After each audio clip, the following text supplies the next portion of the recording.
अस्सलामुअलैकुम व्यूवर्स, मैं हूं आपकी मेंटोर उम्मे उमैमा रुमान। आज का जो लेक्चर है ये लेक्चर 2 है, हिस्ट्री ऑफ एजुकेशन इन सब कॉन्टिनेंट का।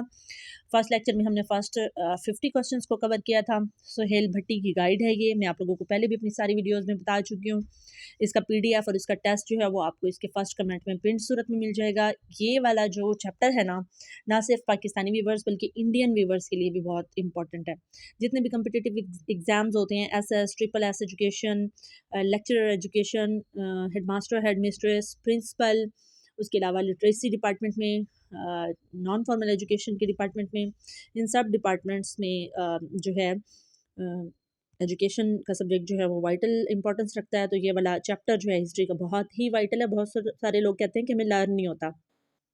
और जो लास्ट लेक्चर मैंने अपलोड किया था उसके बाद मुझे मेरे पर्सनल इनबॉक्स में इतने सारे मैसेजेस मौसूल हुए हैं। जो लोग मुझे फेसबुक से फॉलो कर रहे हैं और जो लोग मुझे व्हाट्सएप पे फॉलो कर रहे हैं, उन लोगों ने कहा कि मैम हमने लेक्चर सुना है ना, तो हमें फ़ौरन वहीं पे लर्न हो गया। हालांकि हिस्ट्री ऑफ एजुकेशन हमारे लिए बहुत मुश्किल एक एरिया है एजुकेशन के सब्जेक्ट में। तो जनाब हम स्टार्ट कर लेते हैं। Question number 51, which of the following was proposed in Wood dispatch. Wood dispatch आपको मैंने कल वाले लेक्चर में बताया था कि इसको वारंट ऑफ स्लेवरी और Magna Carta of East India company या मैग्ना कार्टा ऑफ सब कॉन्टिनेंट भी कहा जाता था। अब इसके जो सैलिएंट फीचर्स हैं वो हैं एजुकेशन का जो डिपार्टमेंट है ना उसको इस्टेब्लिश किया गया। यानी वुड डिस्पैच से पहले, यानी हमारे बड़े सग़ीर में 1854 से पहले एजुकेशन का अलग से एक डिपार्टमेंट जो है वो वर्क नहीं करता था, बल्कि ये पब्लिक इंस्ट्रक्शन के डिपार्टमेंट के अंडर वर्क करता था। ठीक है, डीपीआई का जो ऑफिस होता है। अच्छा जी, उसके अलावा न्यू यूनिवर्सिटीज़ इन्होंने कहा था कि हम बनाएंगे यूनिवर्सिटी ऑफ लंदन की तर्ज पे। यहाँ मैं आपको बताती चलूँ कि यूनिवर्सिटी ऑफ लंदन जो है वो नॉन फॉर्मल एजुकेशन की यूनिवर्सिटी है, जिस तरह हमारे पाकिस्तान में अल्लामा इकबाल ओपन यूनिवर्सिटी है। ठीक है, और London university non formal education की दुनिया की पहली यूनिवर्सिटी है। ठीक हो गया। अच्छा, दूसरा इन्होंने कहा कि नॉन रिलीजियस एजुकेशन को जो है ना वो प्रमोट किया जाएगा। यानी किसी भी रिलीजन को प्रमोट नहीं करेंगे, रिलीजन का कोई आंसर करिकुलम में या रिलीजियस कोई एलिमेंट करिकुलम में शामिल ही नहीं होगा। क्वेश्चन नंबर 52 को देखिए। In Wood despatch it was proposed that financial aid would be given to the educational institutes. इन्होंने कहा कि फाइनेंशियल एड हम कौन से इंस्टीट्यूट्स को देंगे जो कि सेकुलर एजुकेशन, सेक्युलर भी कहा जाता है इसको। सेक्युलर एजुकेशन मतलब जिसमें मजहब का कोई एलिमेंट मौजूद ना हो।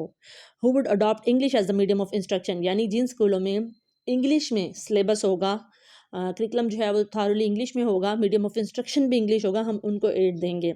इट मीन्स कि जो मुस्लिम मूवमेंट्स थी और उनके नतीजे में जो मुस्लिम इंस्टीट्यूट्स बने थे उनको एड्स नहीं दी जाती थी। क्यों? क्योंकि उनका मीडियम इंस्ट्रक्शन और करिकुलम या तो अरबिक में था या पर्शियन में था या फिर उर्दू में था।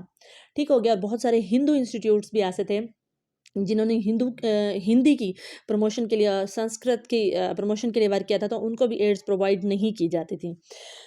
We will allow to inspect, और उन एजुकेशनल इंस्टीट्यूट्स को एड प्रोवाइड की जाएगी जो इंस्पेक्शन की परमिशन देंगे। मतलब चेक एंड बैलेंस जो है वो ईस्ट इंडिया कंपनी रखेगी।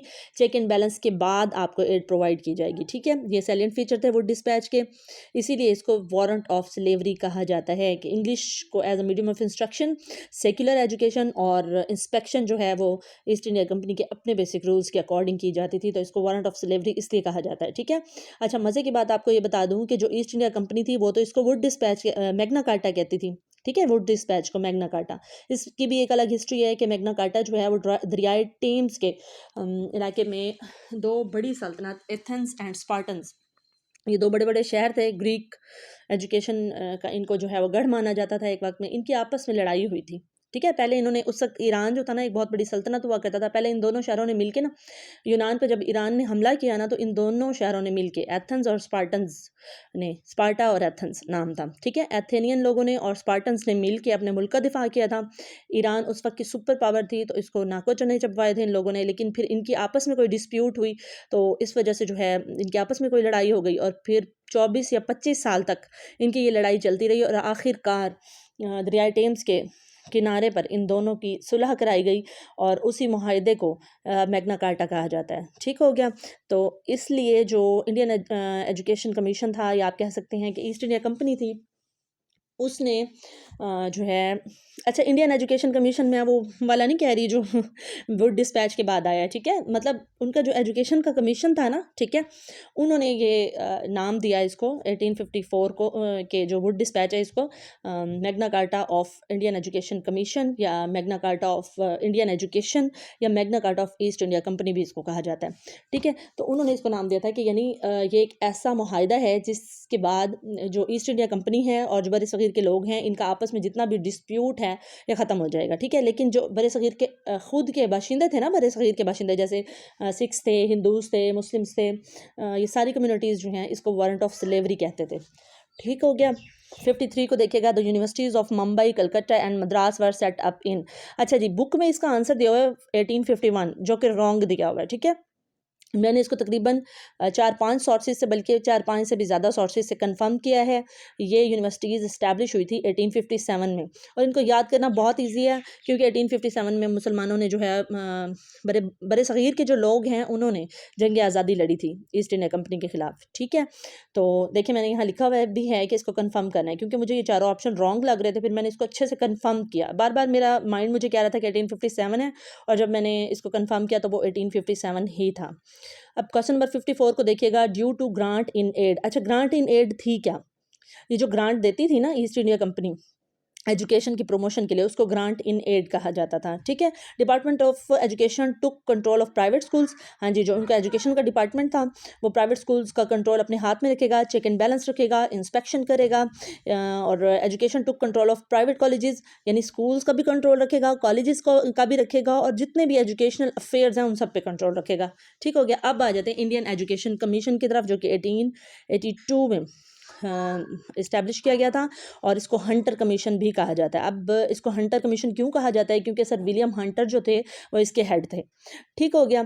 अच्छा जी, अच्छा इसमें क्वेश्चन भी यही पूछा गया है कि Indian education commission 1882 was constituted under the headship of William Hunter, ठीक है। Which of the following was propose the Indian education commission 1882, अच्छा इन्होंने क्या क्या मतलब रिकमेंडेशन दी थी? Primary education is the responsibility of the government, हाँ जी, ये बिल्कुल ठीक है। There should be variation in the subject of various educational levels, हाँ जी, वेरिएशंस के बारे में भी इन्होंने रिकमेंडेशंस दी थी। The education of private schools should be given scholarships, private schools को स्कॉलरशिप दी जाएंगी, ये ऑल ऑफ द अबव इसका आंसर बनता है। लेकिन वो स्कॉलरशिप सिर्फ उन लोगों को दी जाती थी जो कि इंडियन एजुकेशन की एजुकेशनल पॉलिसीज़ को फॉलो कर रहे थे। अब क्वेश्चन नंबर 57 को देखते हैं। It was proposed in Indian education commission, यानी कि हंटर कमीशन भी जिसको कहा जाता है, that the modern Indian language would be use as a medium of instruction, यानी प्राइमरी और सेकेंडरी लेवल पे, मतलब 10th क्लास तक जो है ना, modern English languages, modern English languages से क्या मुराद है कि उर्दू, हिंदी और इंग्लिश को मिक्स करके एक नई आम तर्ज की ज़ुबान को क्रिएट किया गया था। तो इसमें इन्होंने कहा था कि जनाब हम जो है ना आप लोगों को ये रियायत देते हैं कि आपकी प्राइमरी एजुकेशन और मिडिल एजुकेशन और जो सेकेंडरी एजुकेशन है 10th क्लास तक आप लोग जो है अपनी मॉडर्न इंडियन लैंग्वेज को यूज़ कर सकते हैं। ना तो वो उर्दू थी, ना वो हिंदी थी, और ना ही वो टोटली इंग्लिश थी, ठीक है, लेकिन इंग्लिश मिक्स ज़रूर थी, ठीक है। Engineering college Calcutta was established, अच्छा पाकिस्तानी व्यूवर्स जो हैं उन्होंने इसको लर्न नहीं करना, इंडियन व्यूवर्स ने इसको लर्न करना है 1856, ठीक हो गया। विच of the following universities was established in 1857, 1857 में देख लें जनाब, यहाँ यहाँ खुद ही कन्फर्म हो गई ये बात। चलें जी, कलकत्ता यूनिवर्सिटी, मद्रास एंड बॉम्बे, जो हम पीछे मैंने आपको कहा था ना कि क्वेश्चन यहाँ बुक में रॉन्ग दिया हुआ है, तो यहाँ उन्होंने सेट भी किया हुआ है। Government college Lahore was established, ये बहुत इंपॉर्टेंट है। गवर्नमेंट कॉलेज लाहौर जो है 1864 में एस्टैब्लिश हुआ था, ठीक हो गया। और ये वही कॉलेज है जहाँ अल्लामा मोहम्मद इकबाल साहब पढ़ते भी रहे हैं और वहाँ के प्रोफेसर भी रहे हैं, ठीक हो गया। विच of the following universities was established in 1887, 1887 में इलाहाबाद की यूनिवर्सिटी बनी थी, जिस जहाँ इलाहाबाद वही वाला जहाँ पे खुतबा इलाहाबाद भी दिया गया था 1930 में। अच्छा मैंने पिछले लेक्चर में आप लोगों को ये बताया था कि खुतबा इलाहाबाद जो है वो कौन सी डेट को, मंथ में आपको बताती हूँ दिसंबर, और डेट नहीं बताऊंगी, ठीक है। आप लोगों ने मुझे कमेंट सेक्शन में बताना है कि डेट कौन सी बताई थी मैंने आपको। इन 1868 educational tax on land revenue was imposed 1%, मतलब जो ज़मीन अलॉट की गई थी ना एजुकेशनल इंस्टीट्यूट्स को, उसके ऊपर 1% टैक्स था। इतना इंपॉर्टेंट क्वेश्चन नहीं है वैसे, ये सुनने से भी आप लोगों को वैसे याद हो जाएगा। Indian universities commission presented its report इन 1902। 1902 में इंडियन यूनिवर्सिटीज़ का जो कमीशन बनाया गया था ना, उसने रिपोर्ट दी थी। ये कोई इतना फेमस कमीशन नहीं है। अच्छा, उसके बाद है 64, it was proposed in the resolution 1904। वो जो रिपोर्ट दी थी ना यूनिवर्सिटीज़ के कमीशन में 1904 के 1902 के बाद, उसके बाद एक रेजोल्यूशन जो है वो पास की गई थी 1904 में। ठीक है, उसके मेजर या सैलिएंट एस्पेक्ट्स कौन से हैं वो हम देख लेते हैं जनाब। देखें, mother tongue should be taught as a compulsory subject, के मदर टंग में भी एजुकेशन होगी, और ये प्राइमरी एजुकेशन के लेवल की बात हो रही है। ठीक है, the minimum age limit for instruction of English should be 17 year, और अगर आप इंग्लिश पढ़ाना चाहते हैं तो एटलीस्ट 17 साल उम्र होनी चाहिए, यानी आपकी जो हायर सेकेंडरी एजुकेशन है ना वो इंग्लिश में ही होगी। ये इंडियन एजुकेशन कमीशन जो था ना 1882, जिसको हंटर कमीशन भी कहा जाता है, उसकी रिकमेंडेशन है। ठीक हो गया।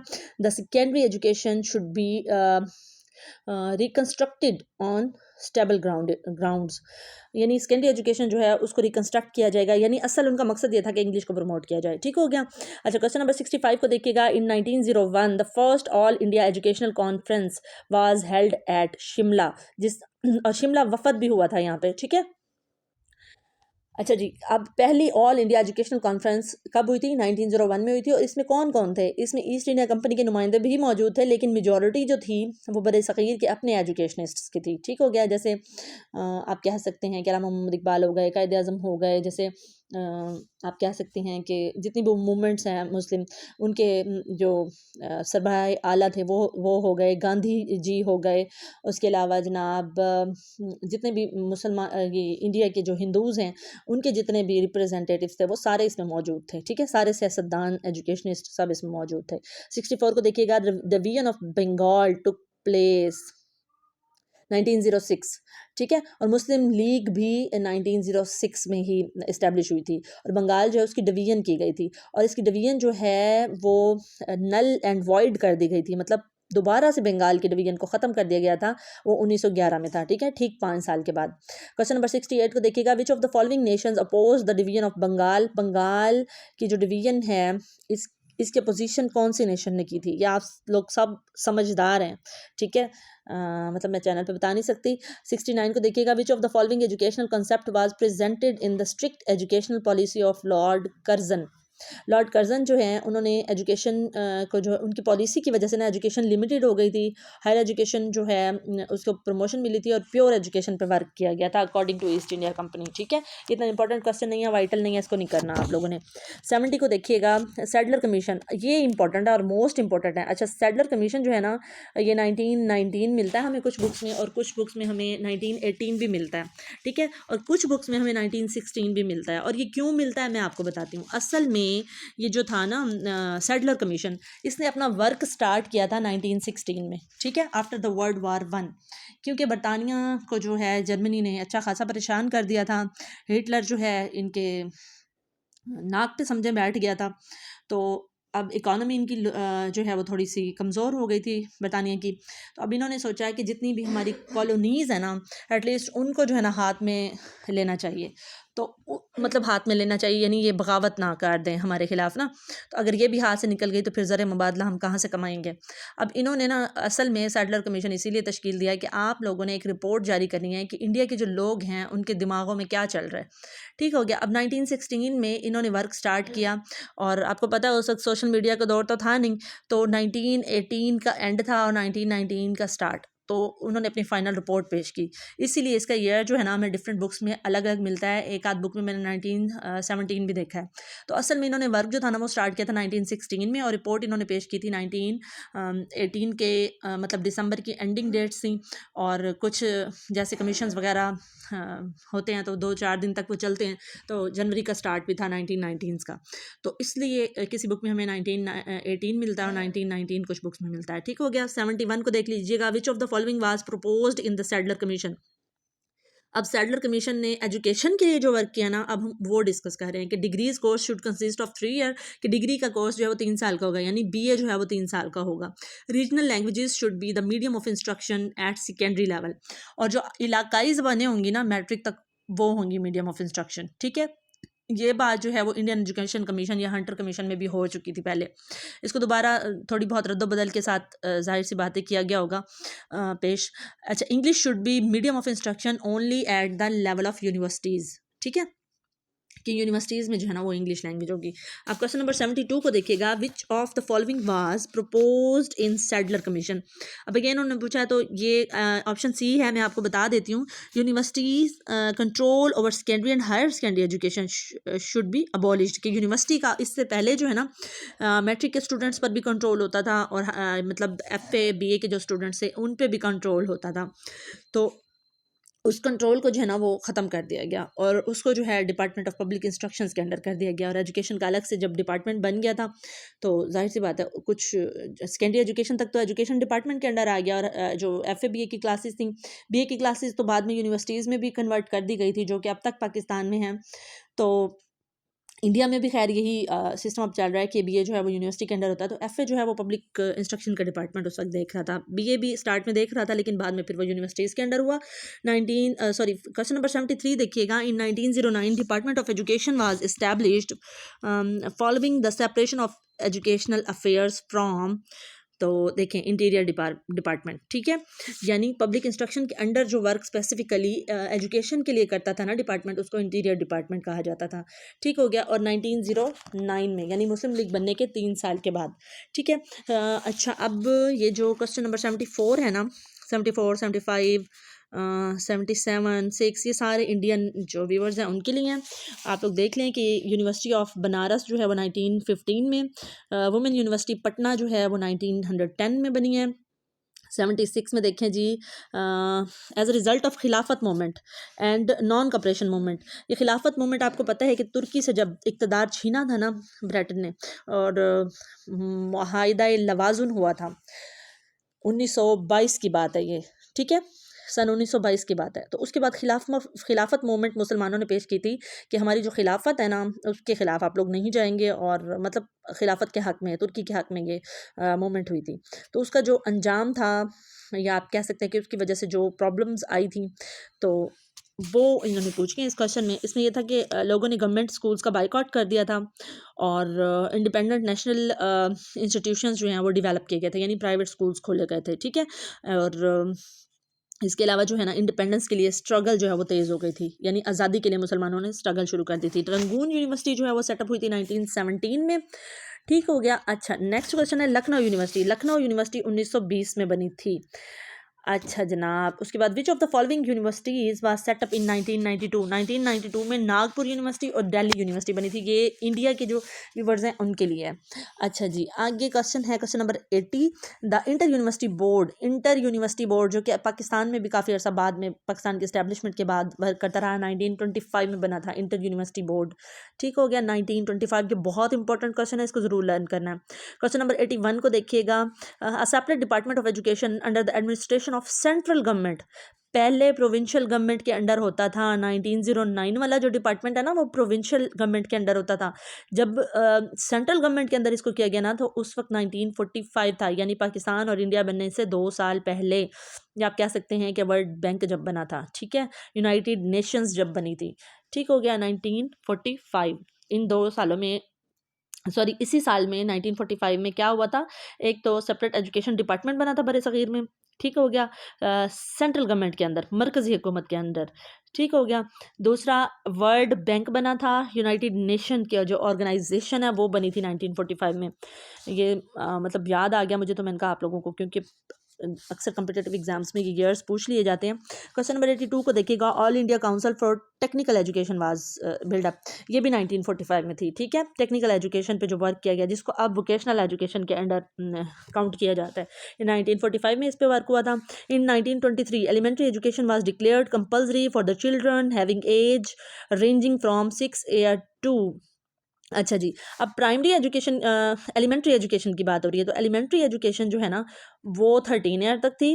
प्राइमरी एजुकेशन जो इनकी थी ना वो 11 ईयर्स तक थी, ठीक हो गया। अच्छा जनाब, ये ना मैं समझी प्राइमरी पूछा हुआ है, तो इसलिए मैंने रॉन्ग इन बुक लिख दिया। अब बाद में जब मैंने इसको देखा कि ये एलिमेंट्री है तो मैं इसको रेस करना भूल गई। तो आप लोगों ने इसको ना माइंड में रखना है कि प्राइमरी एजुकेशन जो थी ना वो 11 ईयर्स की एज तक थी, 6 से 11 ईयर्स तक। और जो थी ना एलिमेंट्री एजुकेशन 8 क्लास तक, वो 13 ईयर्स तक थी। ठीक है, 13 to 14, किसी बुक में हमें 14 भी मिलता है। अच्छा, सार्जेंट रिपोर्ट आपको पता है 1944 में थी और ये तकरीबन आखिरी रिपोर्ट थी ईस्ट इंडिया कंपनी की। Which of the following was proposed in the Sargent report. अच्छा, सार्जेंट रिपोर्ट के जो बेसिक फीचर्स थे वो थे education means the education of 6 years of age children, कि एजुकेशन जो है 6 साल तक के उम्र के बच्चों से स्टार्ट करवाई जाएगी। University education will be consist of 3 years after intermediate, के जो होती है ना हमारी बीए की एजुकेशन, ये ग्रेजुएशन वो 3 साल की होगी। इस पर तो पहले भी वर्क हुआ, लेकिन थोड़ी बहुत नो डाउट चेंजिंग्स होंगी। Adult education system will be reformed, के जो अडल्ट एजुकेशन है ना उसके सिस्टम को थोड़ा सा उसमें रिफॉर्म्स लाई जाएंगी। और ये सारे स्टेप्स क्यों लिए जा रहे थे? बर सग़ीर के जो मुसलमान थे या हिंदूस थे या सिख्स थे, मतलब जितनी भी कम्युनिटीज़ बर सग़ीर में मौजूद थी, उनको खुश करने के लिए कि कहीं ये हमसे आज़ादी का मुतालबा जो है वो ज़्यादा तेज़ ना कर दें। तो असल में ये इसलिए बनाए गए थे। क्वेश्चन नंबर 86 को देखिएगा, how many types of high school were mentioned in the Sargent report. Sergeant report में हाई स्कूल 2 मैंशन किए गए थे। ठीक हो गया। अब जनाब हम देख लेते हैं क्वेश्चन नंबर 87।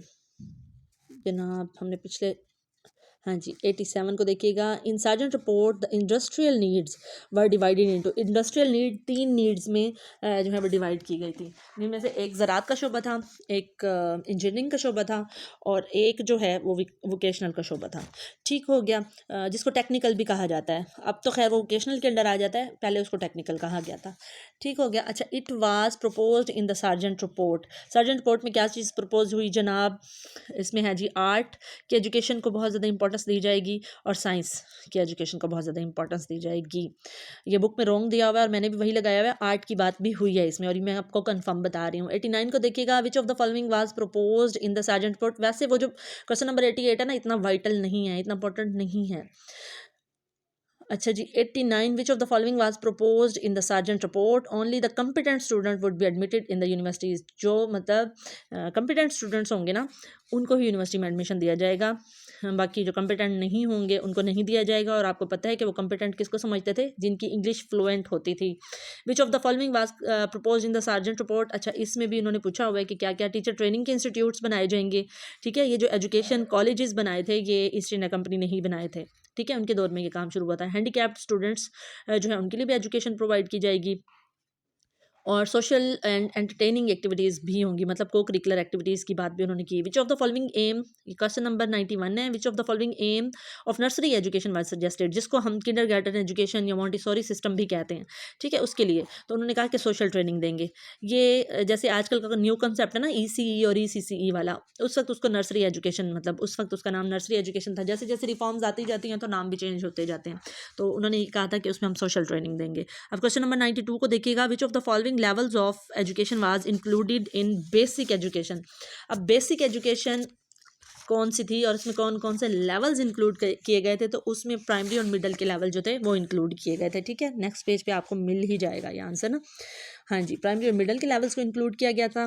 93 को देखिएगा, it was hoped in Sargent report that approximately 20% students would get admission in high school. यानी उस वक्त स्टडी का लेवल बहुत लो था, बिलो द एवरेज था। तो उन्होंने कहा था कि एटलीस्ट जो स्टूडेंट्स, और 20% कौन से स्टूडेंट्स? ओवरऑल पॉपुलेशन के नहीं। ठीक है, ये आप लोगों ने माइंड में रखना है। 20% वो स्टूडेंट्स जिन्होंने एलिमेंट्री एजुकेशन को पास किया, उनमें से 20% एटलीस्ट ज़रूर हायर एजुकेशन सेकेंडरी एजुकेशन के लिए एडमिशन लेंगे। ठीक हो गया जी जनाब। नेक्स्ट क्वेश्चन है 94, during the Muslim rule in India education free थी, कॉमन थी, एजुकेशन इंस्टीट्यूट जो थे वो फाइनेंशियली ऑटोनोमस थे। अच्छा, ऑटोनोमस कैसे थे? कभी आपने ये सोचा है?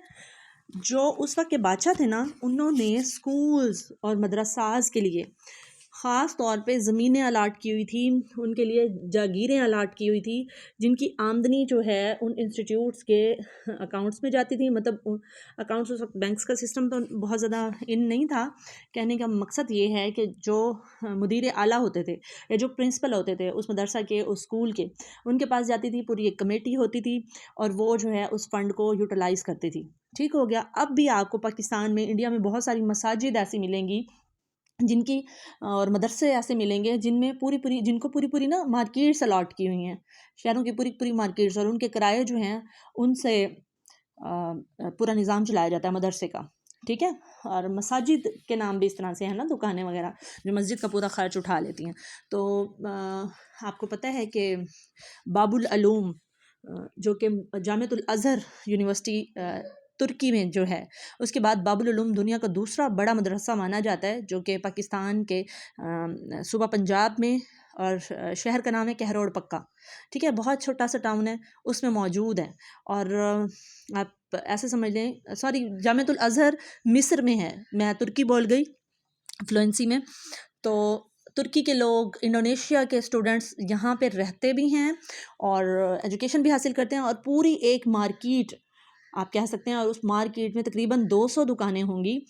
वो मतलब उस मदरसा के नाम है, और उसकी जो कमेटी है वो उनका किराया वगैरह वसूल करती है और पूरे मदरसे के इंतज़ामात को संभालती है। इवन दैट वहाँ पे जो रेजिडेंशियल वो इंस्टीट्यूट है, और जितने भी स्टूडेंट्स वहाँ पे रहते हैं उनसे 1 रुपया भी फ़ीस का नहीं लिया जाता, बल्कि जो मार्केट के किराए वगैरह आते हैं ना, उससे उनको रिहाइश, कपड़ा, जूता, मतलब बेसिक जो उनकी फैसिलिटीज़ होती हैं, बिजली की बिल्स वगैरह और उनके एजुकेशन के अखराजात वगैरह सब कुछ बर्दाश्त किए जाते हैं। और 8 साल से 10 साल के कोर्सेज़ जो हैं वो उनको बिल्कुल फ्री ऑफ कॉस्ट करवाए जाते हैं। बल्कि जो गैर मुल्की स्टूडेंट्स आते हैं बाबुल उलूम कहरोड़ पक्का में, उनको वज़ाइफ भी दिए जाते हैं, और गवर्नमेंट ऑफ पाकिस्तान पे ये बिल्कुल भी बोझ नहीं है।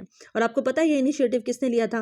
ये इनिशिएटिव बादशाह हुमायूं के दौर में लिया गया था। ठीक है। और तब से जो है वो ऑटोनॉमस बॉडी, और जितने भी मुस्लिम्स थे उन्होंने अपने जो एजुकेशनल इंस्टीट्यूट्स थे उनको ऑटोनॉमस किया था। ठीक है।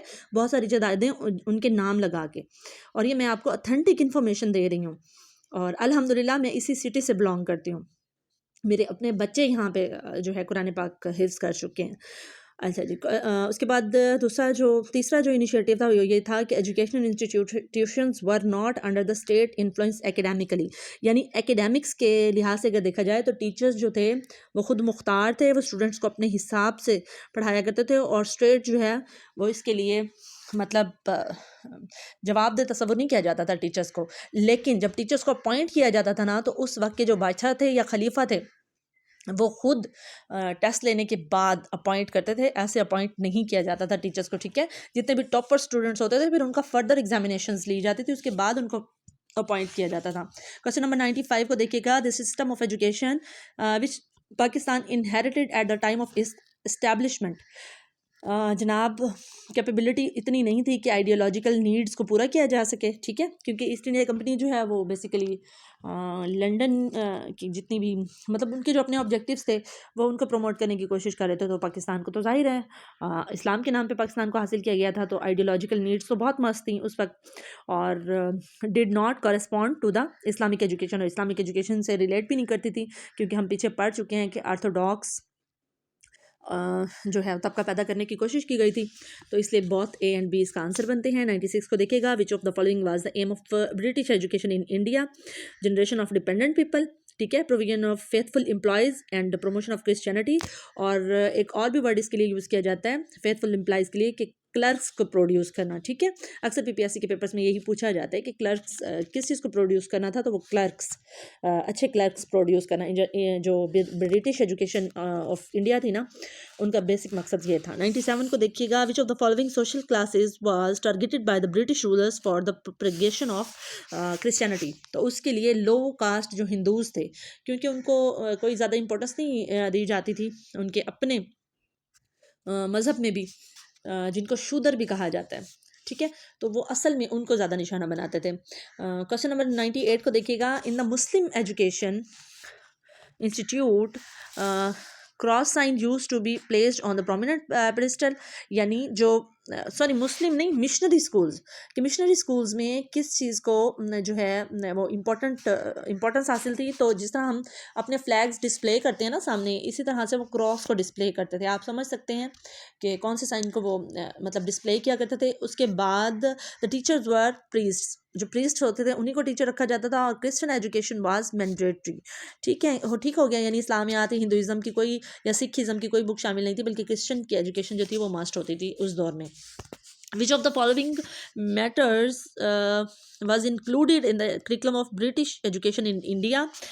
मतलब क्या क्या चीज़ें थी जो शामिल थी, ये कीवर्ड्स मैं आपको जस्ट बता देती हूँ। क्लास 3 से लेके BA तक जो इंग्लिश थी वो मस्ट थी उस वक्त। ठीक हो गया, जिसको बाद में बेशक अबॉलिश कर दिया गया इंडियन एजुकेशन कमीशन 1882 के बाद, लेकिन स्टार्ट में तो ये चीज़ मौजूद थी। और इंग्लिश टीचर वर हाईली रिगार्डेड, जो कि अब भी हमारे इलाकों में इस चीज़ को बड़ा, जिसकी स्पोकन अच्छी होती है तो उसको जो है एक अच्छा टीचर माना जाता है, बेशक उसके अंदर स्ट्रेटजीज़ ना हो, उसके अंदर टाइम मैनेजमेंट ना हो, लीडरशिप की क्वालिटीज़ ना हो, बच्चों की साइकोलॉजी को ना समझता हो, जस्ट उसकी अपनी इंग्लिश की स्पोकन अच्छी हो तो उसको अभी भी वैल्यू किया जाता है। यानी इतनी हमारी माइंड मैपिंग कर दी गई है। Most of the time was fixed for the instruction of English. ठीक है, इंग्लिश पढ़ाने के लिए ज़्यादा टाइम फिक्स किया गया था। क्वेश्चन नंबर 100 को देखिएगा।